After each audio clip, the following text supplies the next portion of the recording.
یہ واضح میں رکھیں کہ توفیقات اس کی جانب سے ہوتی ہیں، تو اس سے ہمیشہ توفیق مانگیں کہ اللہ اپنے حضور جھکنے کی توفیق نصیب کر دے۔ اس سے بڑا بدبخت نہیں ہے جو اللہ کے حضور جھکنا بھی نہیں جانتا۔ فجر کی اذان ہو رہی ہے اور وہ سو رہا ہے، ظہر گزر گئی کھیل کود میں لگا ہے، عصر گزر گئی وہ اپنے کاروبار میں منہمک ہے، مغرب عشاء گزر گئی اس کو خبر بھی نہیں۔ 5 نمازیں 5 اوقات میں گزر گئی اور اس کا سارا وقت غفلت میں گزر گیا۔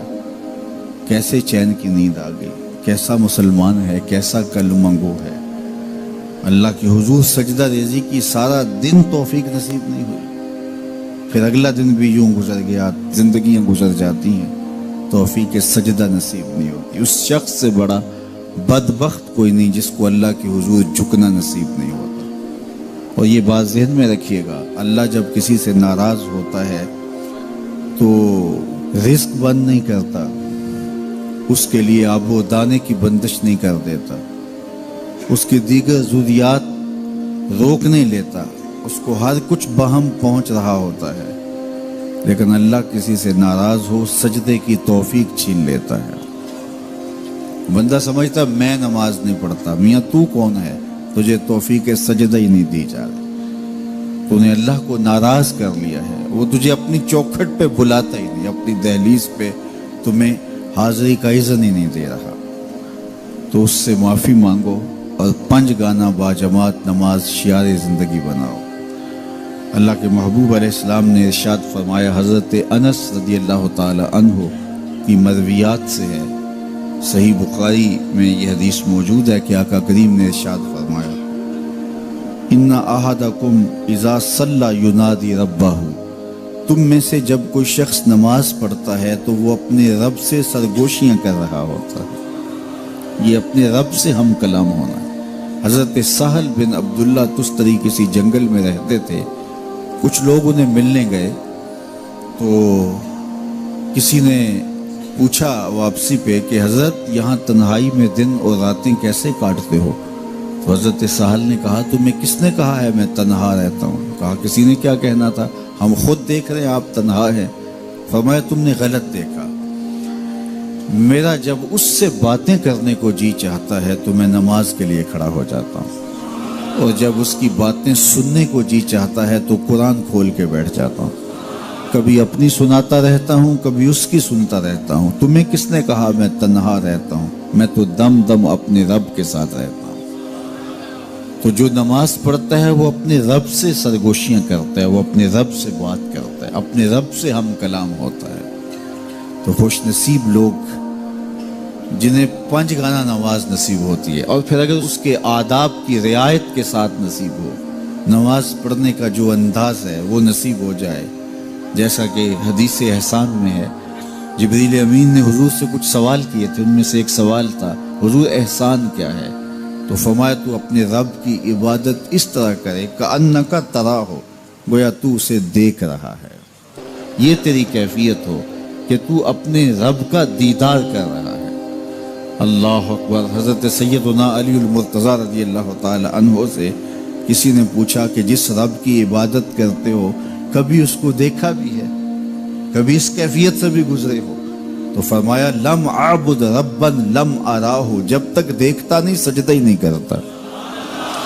تو اپنے رب کی عبادت ایسے کرو کہ تم گویا اسے دیکھ رہے ہو، اور اگر یہ کیفیت تمہاری پیدا نہیں ہوتی تو کم از کم اس کیفیت میں آؤ کہ تمہارا رب تمہیں دیکھ رہا ہے۔ اور یہ تصور بھی کون سا کم ہے کہ میرا مالک مجھے محبت کی نگاہ سے دیکھ رہا ہے، اس تصور میں سرشاری طاری ہو جاتی ہے کہ میرا مالک مجھے دیکھ رہا ہے۔ تو وہ انتہائی کیفیت ہے کہ اپنے رب کی عبادت اس طرح کرو کہ گویا تم اسے دیکھ رہے، اور اگر وہ کیفیت طاری نہیں ہوتی تو اس کیفیت میں ڈوب جاؤ کہ وہ تمہیں دیکھ رہا ہے۔ اگر یہ کیفیت بھی نصیب ہو جائے تو نماز کی لذت نصیب ہو جائے،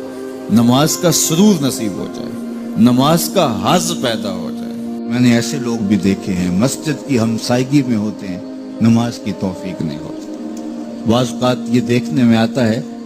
کہ کوئی جنازہ ہو جاتا ہے تو ظہر کے بعد جنازہ ہے، عصر کے بعد جنازہ ہے، تو گھر بالکل مسجد کے قریب ہے تو ظہر کے بعد میت اٹھائی جائے گی، تو سب وضو سے ہوتے ہیں، تو نماز کا وقت ہوا تو سب مسجد میں چلے گئے کہ نماز پڑھیں، اس کے بعد جنازہ اٹھائیں گے، اور بے نمازی ادھر ادھر گلیوں میں منہ چھپاتے پھر رہے ہوتے ہیں، وضو بھی کیا ہوا ہے رسمن، لیکن مسجد میں جانے کی توفیق نہیں مل رہی، وہ سمجھتے ہیں ہم نہیں جا رہے، میاں تمہیں کوئی بلا ہی نہیں رہا، اتنے بد نصیب ہو، جنازہ بھی تم اللہ کے لیے نہیں پڑھنے آئے، وہ بھی کسی کے دکھلاوے کے لیے آئے، وہ تو فرض کفایہ ہے اور یہ نماز فرض عین تھی، اور یہاں اللہ کا بلاوا آیا، اس کے لیے اذان کوئی نہیں، اس کے لیے اذان ہے، اور تم یہاں اذان سننے کے باوجود بھی مسجد کے باہر گھوم رہے ہو، بہانے کبھی ادھر جا رہے ہو کبھی ادھر جا رہے ہو، اور نمازی مسجد کا رخ کر رہے ہیں، تو یہ کتنی بد نصیبی ہوتی ہے کسی شخص کی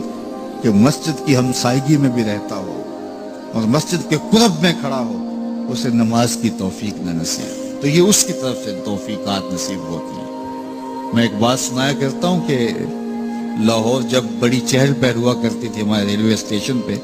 تو بہت سارے لوگ ریلوے کے ذریعے آیا کرتے تھے،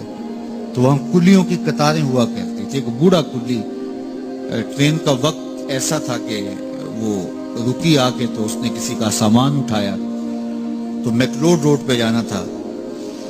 تو راستے میں نوری مسجد پڑتی ہے، تو اس نے کہا قریب آ کے کہ بابو جی میری نماز عصر رہتی ہے، تو ذرا 2 منٹ کے لیے رکیے میں نماز پڑھ لوں، تو اس نے کہا ٹھیک ہے، سامان رکھا اور بابا جی اندر نماز پڑھنے چلے گئے، نماز ذرا اعتدال کے ساتھ پڑھتے تھے، رکوع و سجود اچھے طریقے سے کرتے تھے، اور یہ بار بار ٹائم دیکھتا ہے اور کبھی اندر جھانکتا ہے تو بابا جی ابھی رکوع میں ہیں، کبھی سجدے میں ہیں، کبھی قیام میں ہیں، یہ کہتا ہے کہ میں جی مصیبت میں پھنس گیا کہ بابا جی نماز نہیں چھوڑ رہے، خیر بابا جی نے سلام پھیرا، ان کو تسبیحات فاطمہ پڑھنے کی عادت ہوئی تھی، وہ تسبیحات پڑھنے لگ گئے، تو اس کا پیمانہ صبر لبریز ہو گیا، وہ جہاں جوتے اتارتے تو وہاں جا کے اندر جھانک کے کہتا بابا آ بھی جا، تینوں کیڑی شے باہر نہیں آن دیں دی، تو بابے نے یوں پلٹ کے دیکھا اور مسکرا کے کہا پتر جڑی شے تینوں اندر نہیں آن دیں دی، وہ نہ بلائے تو بندہ قرب میں بھی کھڑا ہو تو اندر نہیں جا سکتا۔ اللہ سے توفیق مانگو کہ ہماری نسلوں میں بھی کوئی بے نمازی ہو، 5 گانا نماز کی عادت زندگی میں رچ بس جائے، ہماری اولادیں بھی رب کے حضور سجدہ ریز ہونے والے ہیں، قیامت کے دن جب حکم ہوگا کہ اللہ کو سجدہ کرو، بے نمازی اس دن تو چاہیں گے سجدہ کریں، آج کوئی نماز پڑھتا یا نہیں پڑھتا، اس دن تو ہر کوئی چاہے گا کہ آج سجدہ کریں، لیکن بے نمازی چاہے گا کمر اکڑ جائے گا، سجدہ کر نہیں سکے گا۔ قرآن بتاتا ہے کچھ لوگ جہنم کی طرف دھکیل کے لے جائے جا رہے ہوں گے، ان کو کچھ لوگ پوچھیں گے ما سلککم فی سقر، تم جہنم کو کیوں جا رہے ہو، تو وہ کہیں گے لم نک من المصلی، ہم نماز نہیں پڑھا کرتے تھے۔ تو 5 گانا نماز یہ زندگی میں شامل کر دو، کبھی بھی نماز قضا نہ ہونے پائے، قیامت کے دن بے نمازی کو اللہ دشمنان خدا کی صف میں کھڑا کر دے گا، جہاں نمرود کھڑا ہوگا، جہاں فرعون کھڑا ہوگا، جہاں حامان کھڑا ہوگا، جہاں قارون کھڑا ہوگا، جہاں دشمنان